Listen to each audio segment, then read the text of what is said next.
Hello, hello, hello, hello, YouTubers out there. Welcome back to the channel. This is the Cheryl Hubbard Show. Welcome to the Cheryl Hubbard Show. County for real, but you're on the Cheryl Hubbard Show. I want to say thank you for joining me today. So glad you could join me.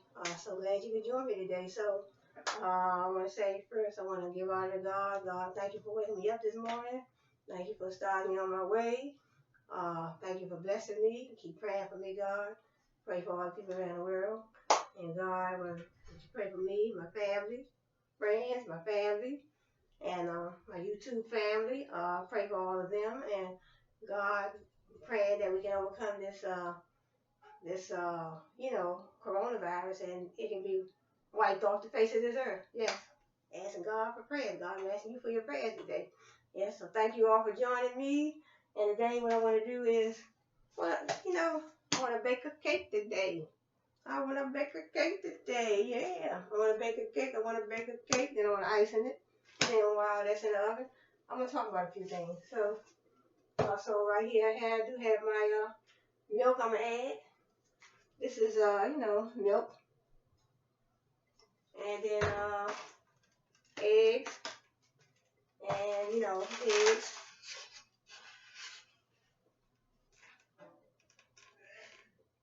Eggs.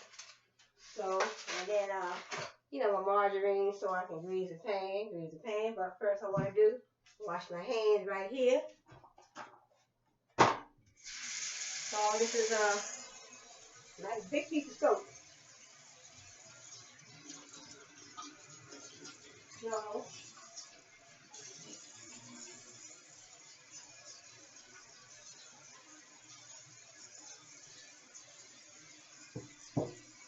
so when you wash your hands, you want to wash it. I want to wash my hands. It's just a little demonstration. You want to get inside your fingers, your thumb, fingernails, your thumb, your fingernails on both sides. Like, you have soap in there, 20 seconds inside all my fingers. Yeah, so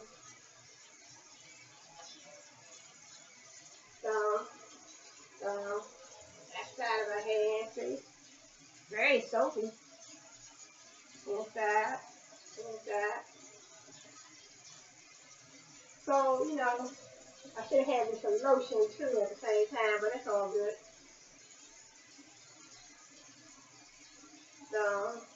So let's rinse them now. Let's see good enough. Rinse them on down. And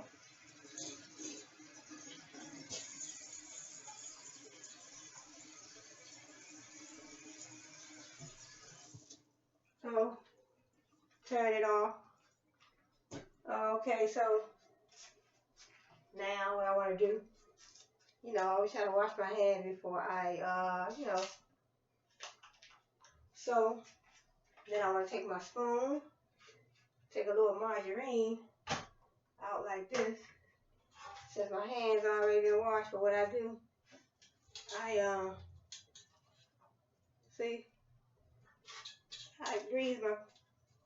lubricate my pan so the cake won't stick all the way around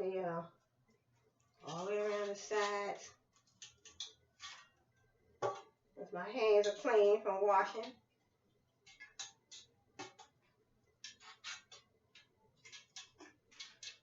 So, pan nice and lubricated.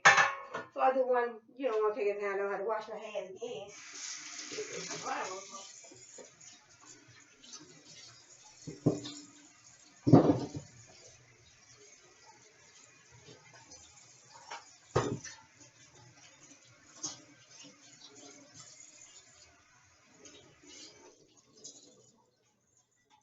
So, now what I want to do,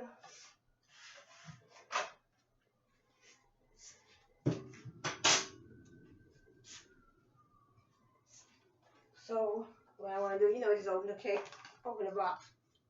Open the box like this. And just tackle.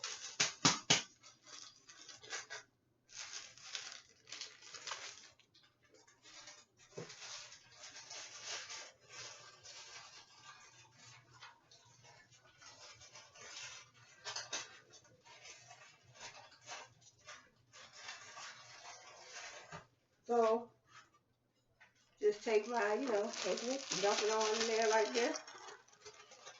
And dump it in like this.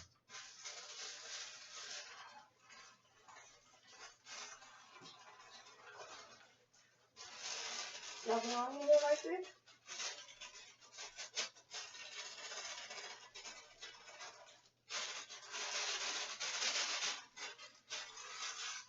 So dump it on in there like that.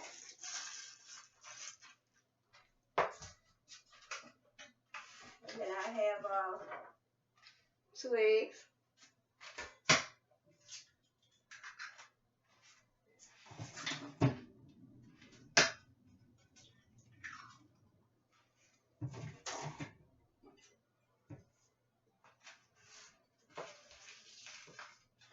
So add me some milk, or you can add water too.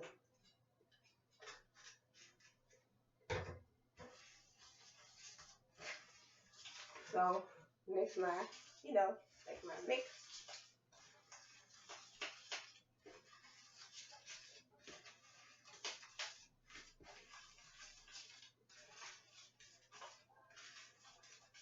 So it's a little thick.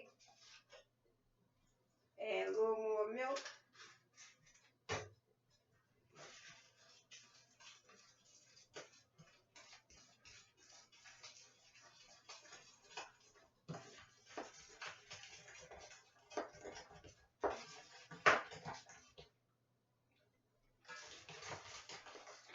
See how thick? See how that? It's kind of a little thicker, but So that's about, probably thin it out a little bit more. So I can put, thin it out just a little bit more.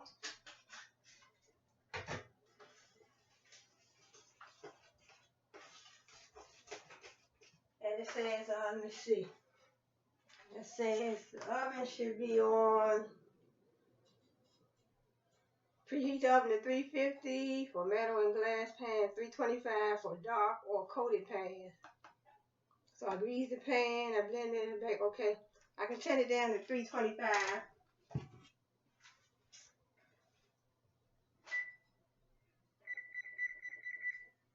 25.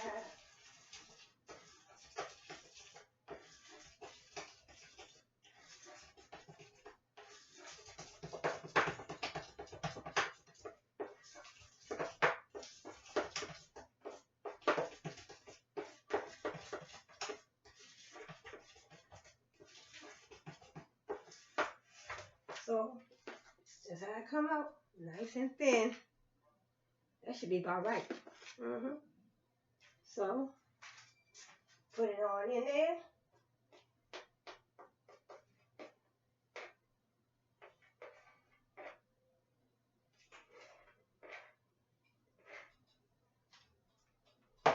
Let's see if it say. Let me see if it say put it on in one pan.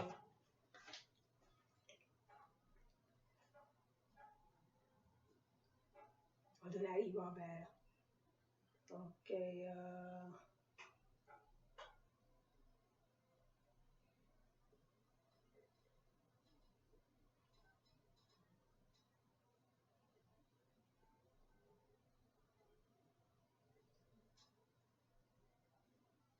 So I should be able to use 2 pans.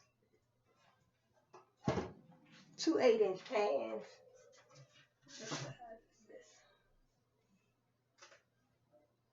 This is a 9-inch.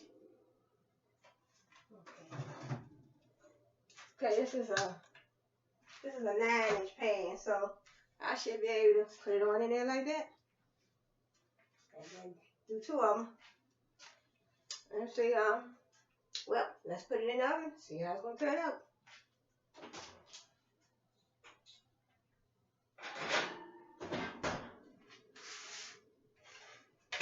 See how she's going to turn out.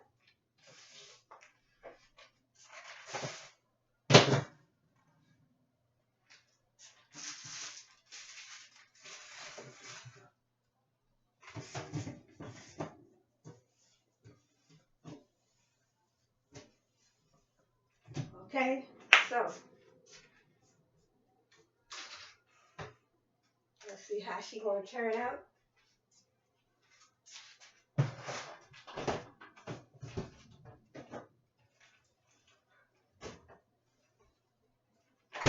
I wanna see how she gonna turn out, but in the meantime, let's let me do a little reading. So this is the other part of the pan cake that's on in the next pan. So we'll let that cook, let that bake on down. So I want to say thank you for joining me today, YouTubers, my YouTube family, YouTube friends. So be sure to subscribe. You know, I haven't had a whole lot of subscribers to my channel, but I'm trying to bring great content. So just, you know, I want to show you how my cake going to turn out and how I'm going to, you know, how I look with the ice in it. I'm going to ice in it. And, you know, but, you know, subscribe below, comment below. I'm up for, you know, whatever comments you may have. Ideas, you know, ideas for some how-to videos. So this is a how-to video, how I make my cake right out of the box. So I add my eggs, I add my milk, and I just take my margarine, grease the pan, add a little eggs, I add 2 eggs, a little bit of milk, grease the pan with my margarine, put it in the oven on 300. It's on 300 because my oven it gets hot, you know, so fast. So put it on 300. So it say 325, but 300 would be cool because it cooks so fast. But just want to talk a little bit about how you know how to use in other words how you know when you're writing term papers, theses, and dissertations, how to make your paper politically correct, I guess. So this is a manual for writers. A manual for writers. So I just, you know, want to go over a few little things. So first let's talk about the parts of the paper. That's the first part. Introduction. Let's talk about the parts of the paper. Okay, introduction. The word paper is used throughout this manual for term papers, theses, and dissertations, except when referring specifically to one of these. A term paper fulfills one of the requirements of a course or an undergraduate major. A thesis is a requirement of a graduate level course. Yeah, because I had to do a thesis. I had to do a thesis when I was in my when I did my master's degree. I did a thesis. But when you get to the PhD level, you want to do a PhD. You're studying for your PhD, then you'll do a dissertation. So we had to do the colloquial and a dissertation, but that's the part I didn't finish. So I did all my courses, but I didn't do the dissertation and the colloquial. The colloquial is like when you know, it's like an in-house, in class, in school training. You know, like a clinic, like if you study to be a nurse, you have your clinicals. You have to go to the campus, and then they have a certain program set up. You have to have a certain amount of credits for that. Teachers will be there, and then they have a certain amount, you know, a certain curriculum for that. That's separate from your online courses. So that's what they call a colloquial. It was Capella University online PhD program. And then it says thesis is a requirement of a graduate level course or master's degree. A dissertation is one of the requirements for a doctorate. Yeah, so you're working on your doctorate. That's what I was working on, my doctorate, but I didn't finish. I finished the courses, but I didn't finish the whole program. Each kind of research paper must include references giving full publication data for work cited in the text. And each is to be submitted as finished copy rather than as a manuscript prepared for typesetting. So in other words, if you're doing your research and you're doing you're using someone else's, another author's information, even if you use an author's idea, in other words, you're writing your paper, you're using another author's ideas or you know, their work. You know, the book that they wrote or the paper they wrote, you have to get an author credit. So that's what they call references. So you have to, you know, always have to do your references, gives the author credit. Before beginning work on such a research paper, the writer should consult the department or degree granting institution to determine any special requirements. So that's when you're working on your your graduate degree. All the basic text in a dissertation must be double spaced. So in other words, you're doing a dissertation, you want a double space. And double spacing is strongly urged for all academic papers. Indented block quotations, however, may be single spaced. It is also conventional to single space footnotes, itemized lists, and bibliographies or reference lists, leaving a blank line between notes, items, or entries. Run over lines and tables of contents. Lists of tables and illustrations and subheads may also be single spaced. So you're doing a table of contents, you're writing your paper, that could be single spaced.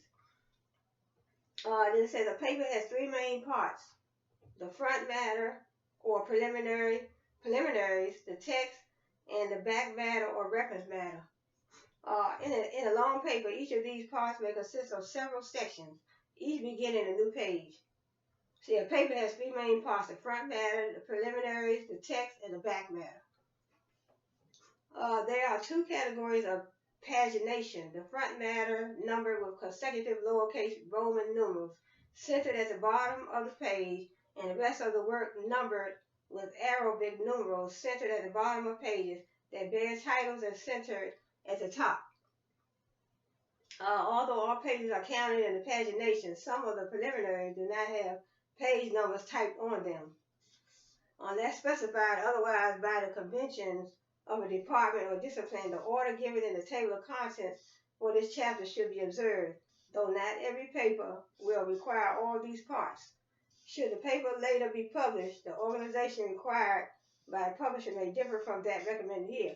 So in other words, when you do your dissertation, that paper may be published, and you definitely have to follow the guidelines, because the teacher may have certain instructions for you, and you have to, because that could depend on your grade. Your teacher may have a certain format that they want that paper laid out, then they may tell you to follow the book. So this is the actual book that I had when I, when I was working on my PhD.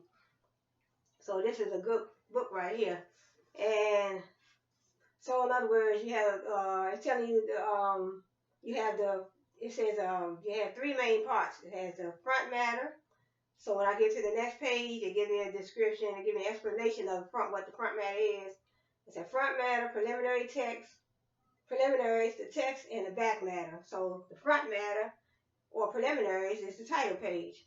Many universities and colleges have their own style of title page for theses and dissertations, and this should be followed exactly for content, capitalization, and position and spacing of the elements. And then we have the blank page or copyright page. A blank sheet prevents the text of the following page from showing through the white space on the title page. The sheet may also be used as a copyright page with a copyright notice in the following form, placed near the bottom. In either case, the sheet is counted in the pagination, but the page number is not shown. In either case, the sheet is counted in the pagination, but the page number is not shown. A copyright notice may be included even if the copyright is not registered. So then we have the dedication. Dedications are usually brief and need not include the word dedicated to is sufficient. It's not necessary to identify the person to whom the work is dedicated or to give such other information as life dates, though both are permissible. Extravagant dedications are a thing of the past, and humorous ones rarely stand the test of time. The dedication, typed in uppercase and lowercase, should be centered on the width of a line about 3 inches from the top of the page, with no final punctuation. A dedication is not listed in the table of contents. No number appears on it, but the page is counted in the pagination of the preliminaries. Then you got the epigraph. Sometimes you don't need all these things in your paper, so it depends on what the teacher may call for. So in other words, you definitely need a title page. You have a copyright page. Dedication, in other words, who you're dedicating this. I had a dedication page for my books too as well that I wrote. So I dedicated my books. You know, I had a dedication page to my family. Table of contents. First to be listed in the table of contents are those elements of the front matter that have page numbers shown. These may include a list of illustrations, list of tables, preface, acknowledgments, list of abbreviations, glossary, editorial method, and abstract, usually in that order. So, you know, it's just something to, you know, then you can have your subheads. When included are indented a consistent distance beyond the beginning of the chapter title. So it's just a reference book. So when you're writing your papers, you know, list of tables, you can put your preface in there. In the preface, the writer explains the motivation for the study, the background of the project, the scope of the research, and the purpose of the paper. So that's in the preface. The preface may also include acknowledgments if a writer has nothing significant to add to what is covered in the body of the paper and wishes only to acknowledge the various sorts of assistance and permissions received. These remarks should be titled acknowledgments rather than preface. A preface appears in the same format as an acknowledgement section. So we have acknowledgments, list of abbreviations. Then we have the glossary, a paper that contains many foreign words or technical terms and phrases likely to be unfamiliar to the reader should include a list of these, followed by their translations or definitions. The terms should be arranged alphabetically, each type flush left, and followed by a period, a dash, or a colon. We had the editorial method, then you had the abstract. You can add an abstract if you want to. An abstract which may or not be required briefly summarizes the thesis and contents of the paper. So that's the abstract. You have your introduction. Once you start, you know, you have your introduction, then you start your chapters after that. See the introduction. The text usually begins with an introduction, which may be called chapter 1. If it is short, the writer may prefer to head it simply introduction and reserve the more formal, generic heading chapter for the longer sections that compose the body of the paper. Then you start with part 1. You might have part 1, then you start with chapter 1. So just, you know, back matter or reference matter. And then you can also have endnotes, which may have the same content as footnotes, more common in term papers than in theses or dissertations. So you're doing a term paper, you might put a footnote in there. So if you're doing a dissertation or a thesis, you might not do a footnote. Then your bibliography or reference list. The bibliography or reference list is the last part of the paper. So you gotta give honor, give reference, give credit. You know, credit to the author, because if you didn't write those words, you didn't come up with those words. So you know, I mean, you didn't come up with that particular paragraph or idea. It's someone else's idea, so you have to get the author credit. So, you know, I did all that stuff when I was in college, so, you know. And let's see what else we have. So,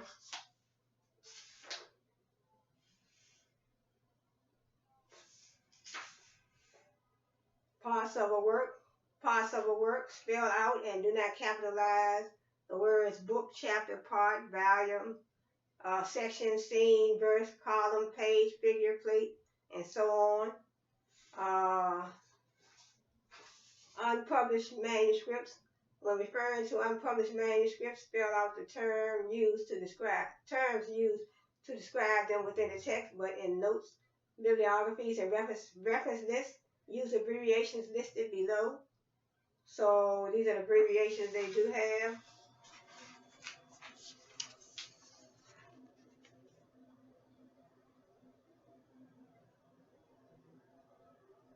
So use abbreviations listed below.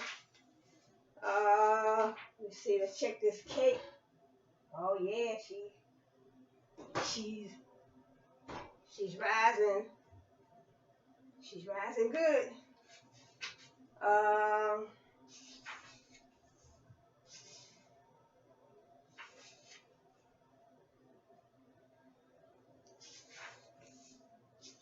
So this is a nice little book, you know.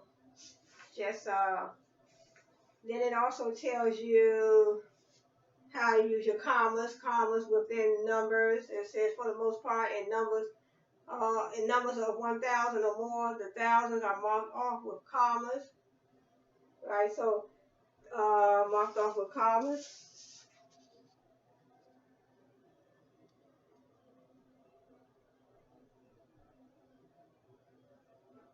So you definitely mark off your, you know, your numbers, your commas. You know, you're talking about millions, hundred thousands, thousands.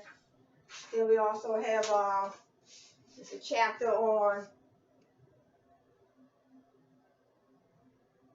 spelling and punctuation. Spelling in a paper should agree with the best American usage and must be consistent, except of course in quotations where the original must be followed exactly. The authority recommended for spelling and for syllabication uh, is Webster's Third New International Dictionary or its most recent abridgment, using the first spelling where there is a choice. And then you got plurals. Plurals are the names of persons and of other proper nouns are formed by adding s or es without changing the final y to ie as required for common nouns. So you have the Andersons, Andersons, Bradleys, Bradleys. So in other words, just add an s. Then you got possessives. So this is a good book. It's telling you about plurals, proper names, then it has possessives. Also, for to form the possessive of a proper name in the singular by adding an apostrophe and s. So Jones's book, Jones, apostrophe s, and then you got book book. So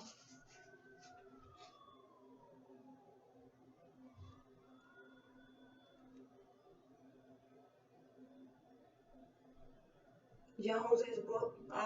Then we have Stephen's poems. Stephen's poems. So, you know, the apostrophe, making it possessive. So I kept these books, you know, I kept this book so, you know, something to review. Then it talks about compound words. You got checkbook, textbook, telephone book. Compounds made up of two nouns representing different but equal functions are hyphenated, like author slash critic, composer slash director, not slash but a line, you know.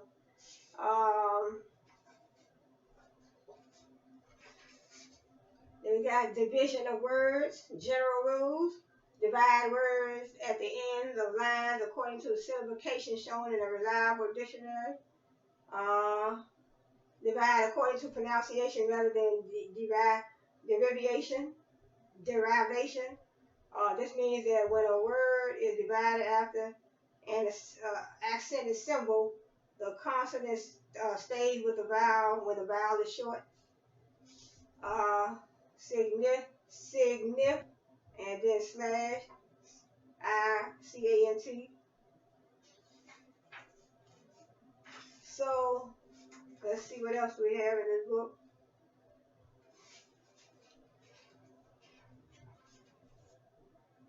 So titles in foreign languages and titles of foreign works capitalize only what would be capitalized in a normal sentence. The first word of a subtitle is also capitalized. As with works in English, a colon should separate title and subtitle. If a period separates them, it should be changed to a colon. Then capitalizing compounds and titles may be simplified by the following rule. First elements are always capitalized. Subsequent elements are capitalized unless they are articles, prepositions, or coordinating conjunctions. So this is a great book. Capitalization of first word.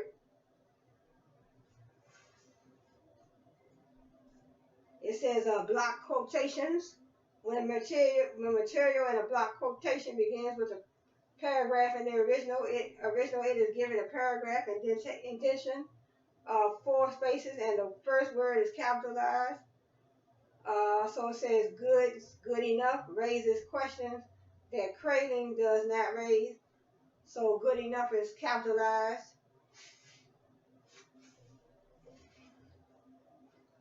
So this is a great book. So when you write in your so this is when you write in your papers. So when you write in your your dissertation, just want to read a few little things out of there. Term papers. You write term papers, theses, and dissertations. So this is a great book. So let's see. So let's check this cake. So she's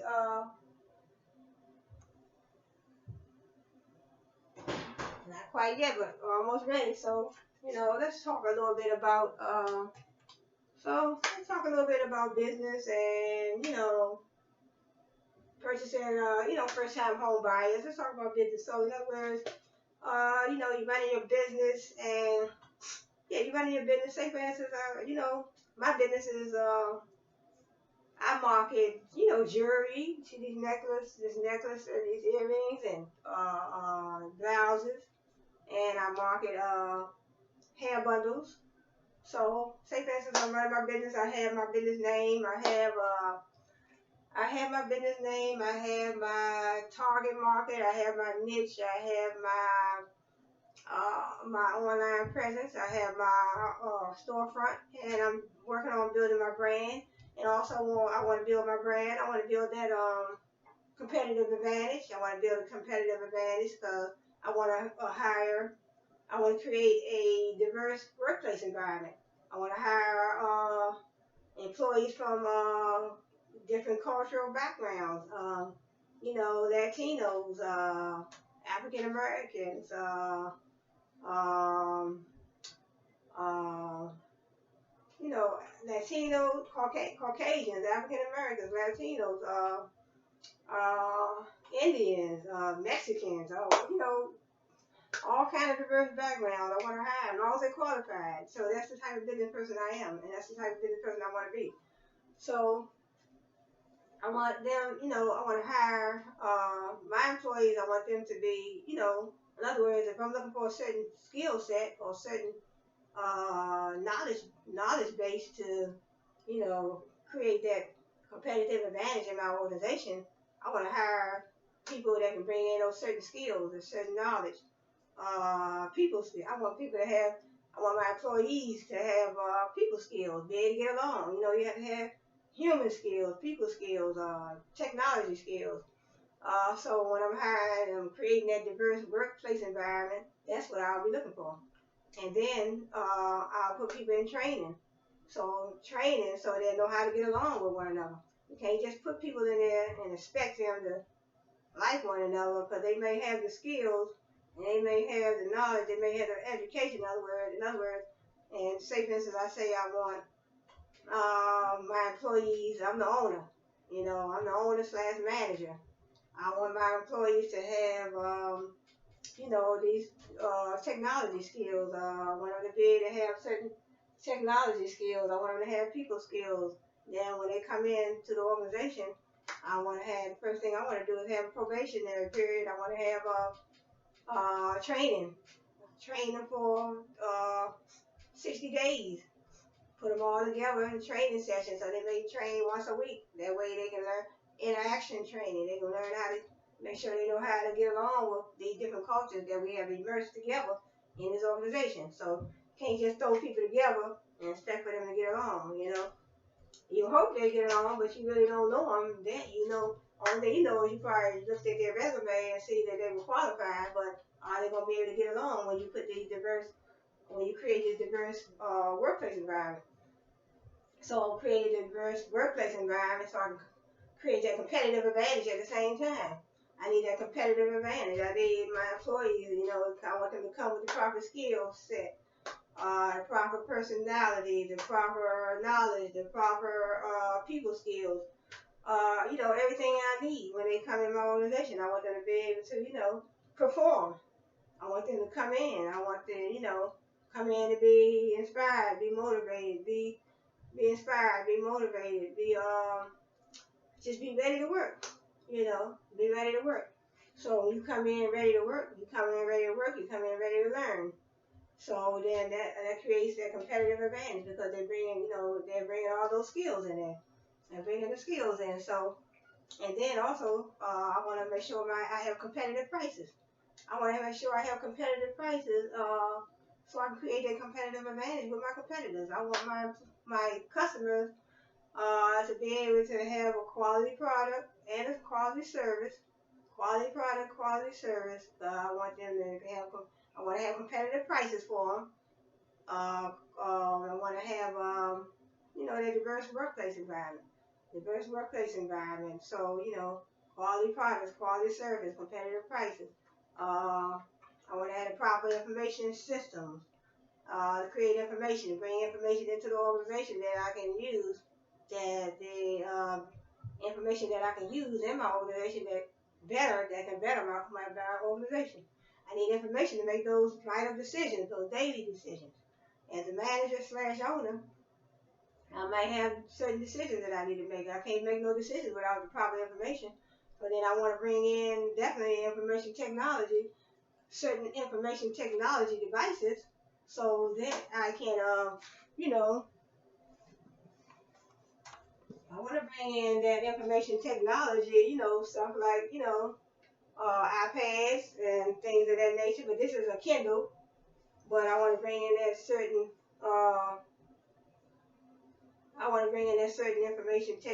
those information technology devices. So my employees can, they'll be able to do the job that they need to do without the proper technology. My employees can't do what they need to do. Me as a manager, I can't do the things I need to do because I have to have certain technology to keep up with my competitors to perform my day-to-day operations. My employees, they need to perform day-to-day operations. They need technology. They need updated technology. So information systems. So if I'm building those information systems or creating them, then I have to, I'm creating those information systems. So I might need to use technology to do that. So I definitely have to have technology. So for my company for my organization, my company, for me to be able to do the things I need to do to expand, to I guess proceed into the future. I need technology. I don't want my competitors to be ahead of me and they have all this technology and they're bringing in plenty of customers and we don't have the proper technology that we need, to even perform our day-to-day operations. So in other words, we might need technology devices, Kindles, iPads. We may need mainframes, supercomputers, microcomputers, mini computers, or may not need. We might just need a client server setup. We might just need, my employees we might just be using client computers where they can access the server or any file or any file they may need. They can access the server. They can share information with one another. You have your network set up, and they also can share a printer. They can share the same printer, same fax machine. Also, we will probably be equipping a corporation.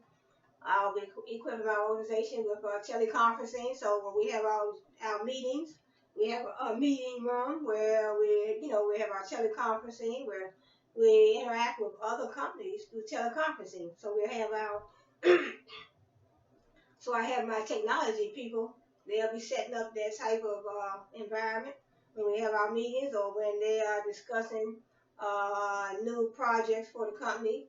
So they have a certain room where they have teleconferencing set up, and they'll be able to interact with other companies and other people, other companies, just to get the message across, get that information across. So that will be the teleconferencing. Will be teleconferencing room would be information systems. it will be part of the information systems program. We'll be getting information when we conduct our teleconferencing meetings. Then we'll be bringing in that information, the vital information that can help our company grow. So sometimes you have to have companies that you are, friendly with. You know how some countries have allies. So when it comes to business, you have to have the same thing. You want to have companies that you can share information with, that you can uh, empower, inspire, and encourage one another. So that's how that goes. So in other words, and then and also, so I was talking about housing too. So that's just far as business, and then I was talking about, if you want to, you want to buy a house with no money down, you want to buy a foreclosed home. So in order to buy a foreclosed home, so my major was business administration. So why not venture and learn more about real estate? So that's what I did. I did a little research. And I found, a lot of stuff out there, And then even when I did the research today, when I was researching about how you buy, how you get a great deal when you're purchasing a new car. So I didn't know that Costco's and Costco's and the other company that's related to them, Sam's Club. I didn't know the Costco's or Sam's Club, you can make arrangements also with them to purchase cars. But okay, so I was talking about on my last video how you can go to the county clerk's office. Go to the county clerk's office if you are interested in purchasing a foreclosed home. But first of all, the first step, according to my research, you want to get pre-approved for a mortgage loan. Get pre-approved for a mortgage loan. So when you go out to look for that home that you are ready to purchase, then you'll know exactly how much money you can use and how much money you have to use. So my cake is ready. Let me take that one out. So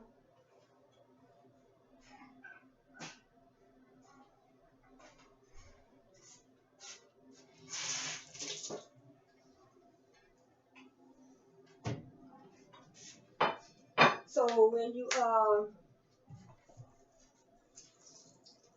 so in other words, you get you go to the county clerk's office and you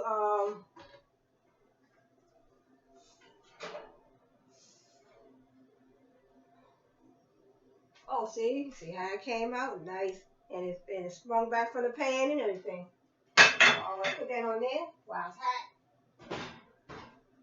So what I'm gonna have to do, let it cool for a minute, or what I'm gonna do, I'm gonna cut that oven off. So it sprung back from the pan, very nice. So then once it cool off, then I want to put some icing on it, but I ain't gonna put it on there. Let it cool first. So now I was talking about so if you want to purchase a home, first of all you want to so you want to go to the county clerk's office or notify the county clerk's office, so that way you can get a listing of those foreclosed homes. So 9 times out of 10, if the homes are foreclosed, then the financial institution that foreclosed on the house, they would probably be the ones that would be I'm pretty sure that they would be the ones that you would have to deal with as far as trying to purchase their home. So these are some things that I did my research on that I was glad to learn. So, county clerk's office, they would have a listing for foreclosed homes, and they probably also have listings for regular homes. So those regular homes, say, get your pre-approval from the mortgage, you'll get your pre-approved mortgage from your financial institution. But a credit union probably would be better. And my husband always told me the credit unions will have lower interest rates. So credit unions will have low interest rates. So that would be the way that you want to go. So my mouth gets a little dry sometimes.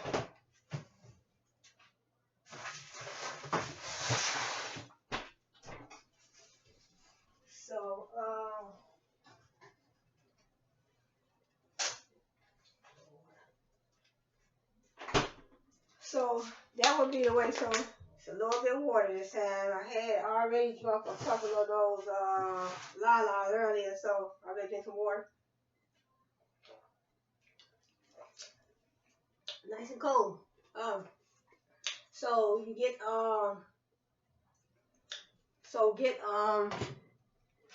notify the county clerk's office within your state and find out where the location of these houses. And you want to purchase a house, you want to purchase a home, find out where these homes are located, how much they cost, and all the ramifications, all the information you need to know. See, information is powerful.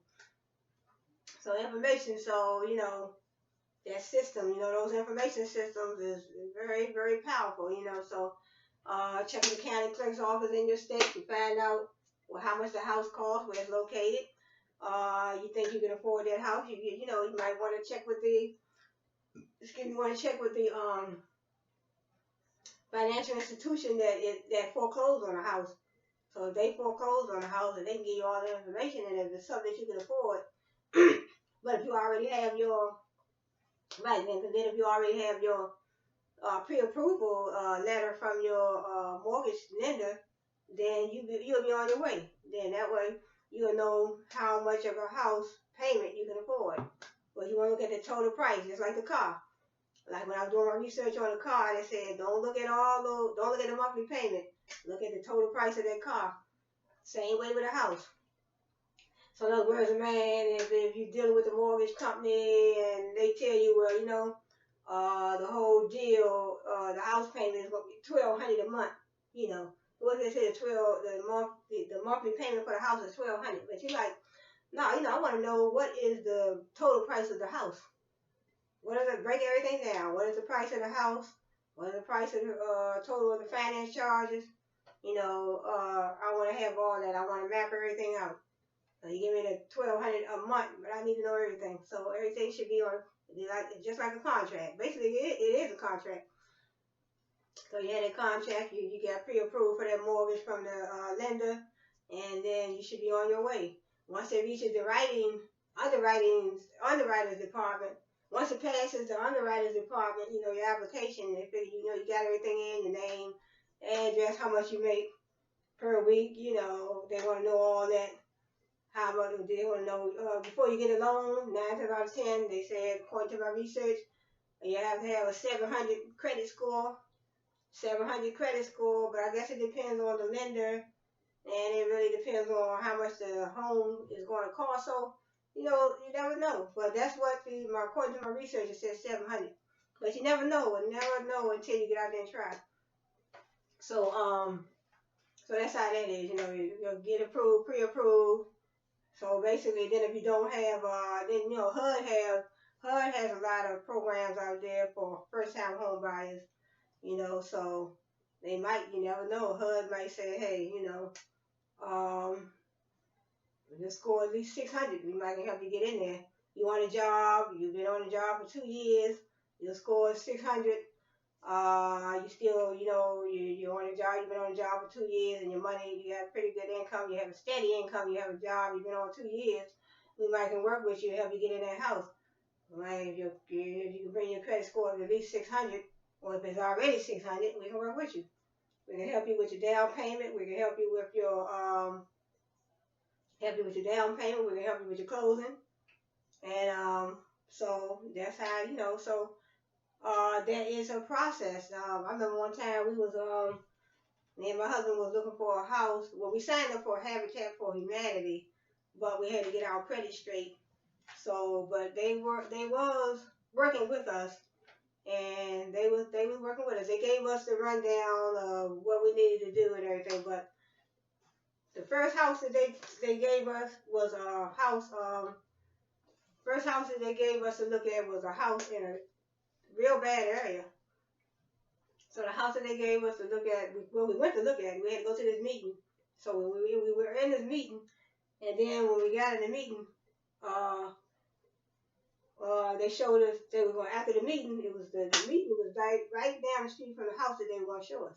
So they showed us this house in a bad area. So that was a bad area. We were like, nah, that's all right. So we didn't even finish the program. So they were going to help us, you know, and all that. But we went on, and because the house that they showed us, I'm like, you know, they just put people anywhere sometimes. I'm like, nah, you know what? We'll be able to do things on our own. So that house was in a bad location, I'm telling you. And it's in Washington, D.C. So this water is good cold. And this is Deer Park. Deer Park, I had a little bit left because I drank some earlier. So,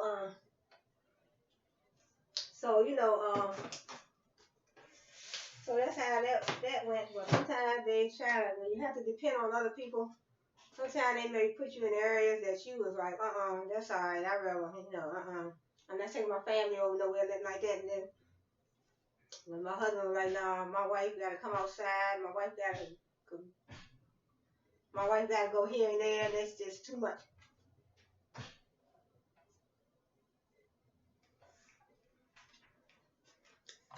So my wife got to, my wife got to come out. My wife got to come outside. So this is too much.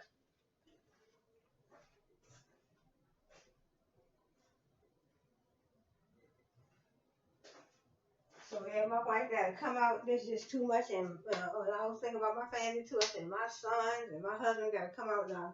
That's all right. So, you know, the only thing I want to do is, you know, take it to God and pray, and you know, and sometimes you have to work on things yourself and do things yourself, because sometimes it's, you know, sometimes you can't really depend on other people, because sometimes people got their own things to do anyway. So you know, you can't really fault nobody, because I think we all grown people.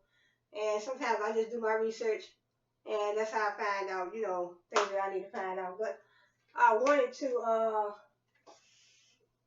okay, let me see. Oh, I should be able to flip this cake. Okay, it's cooled off already.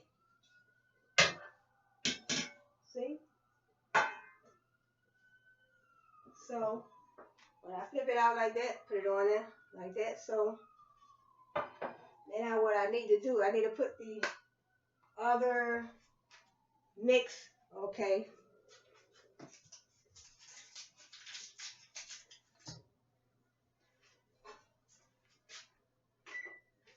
So I need to grease the pan again.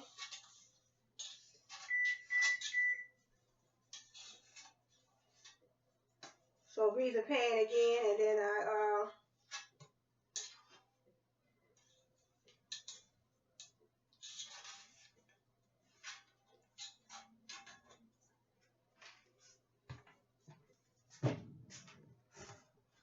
so this is the last little bit. I'm gonna put that in here.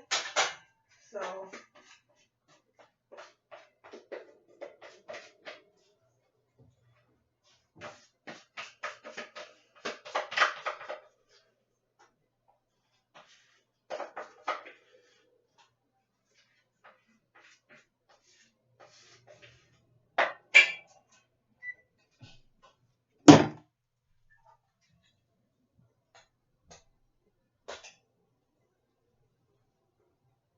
so this is the last little piece, last little put that in there. Put that in there, let that cook. So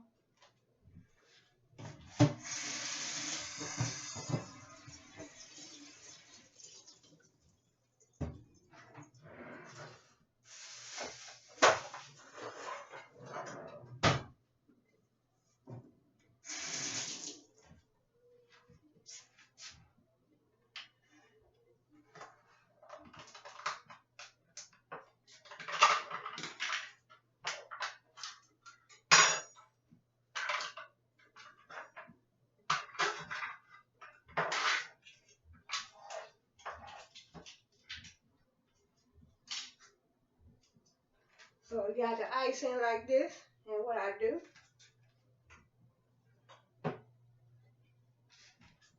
so you know, so I always like to, you know, ice in the middle, ice in the middle,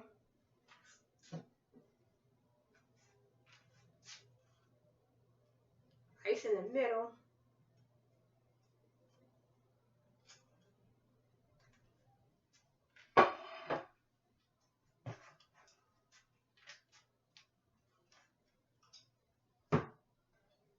icing all the way around.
I love to taste it.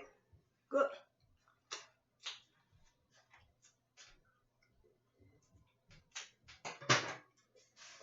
So,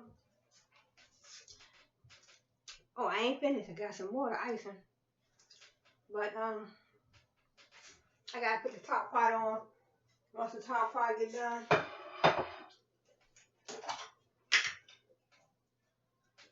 Once the top part get done.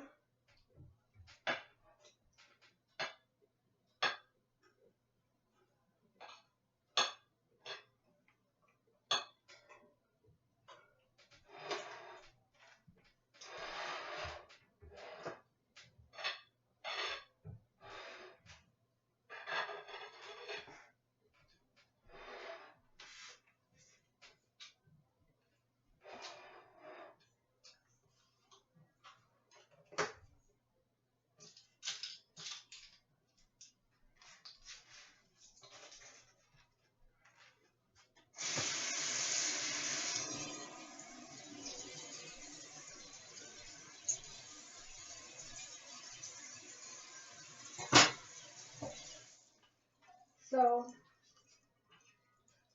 so it's that's how half of it came out. So, I guess have to wait till the other part get done. I'll put that on top. So then I'll put some more icing on top once the other part get done.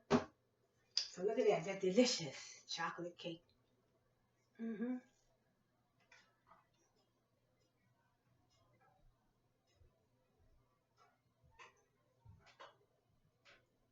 So when the other part get done, I'll put it on top. So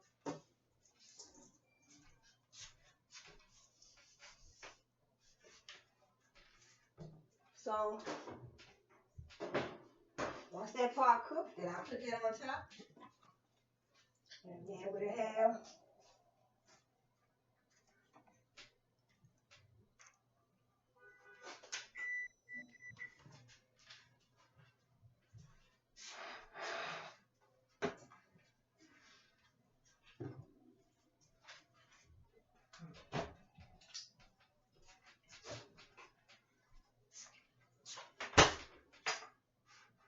so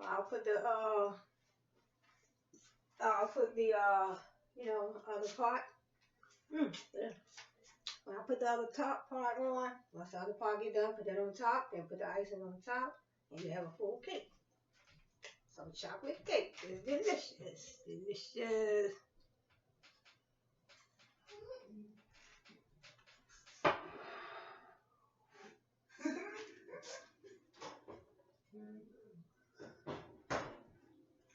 So I want to say thanks for joining me today, class, and in a couple more minutes.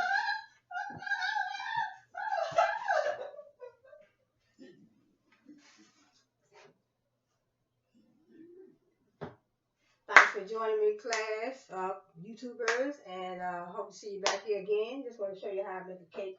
So this is just the bottom part that I put the top part on, so it's going to be delicious.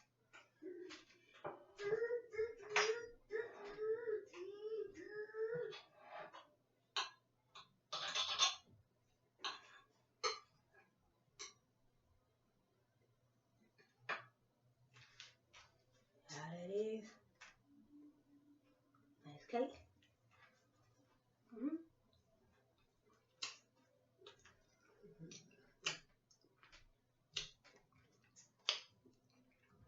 Chocolate icing on it. Delicious.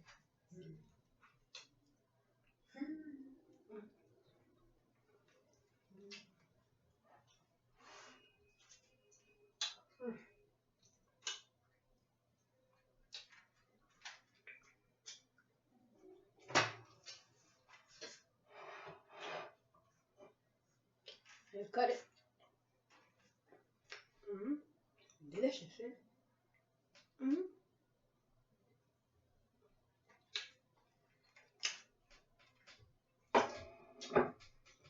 So I say thanks for joining me today, YouTuber. And I'll see you next time on the next video. You all have a good one.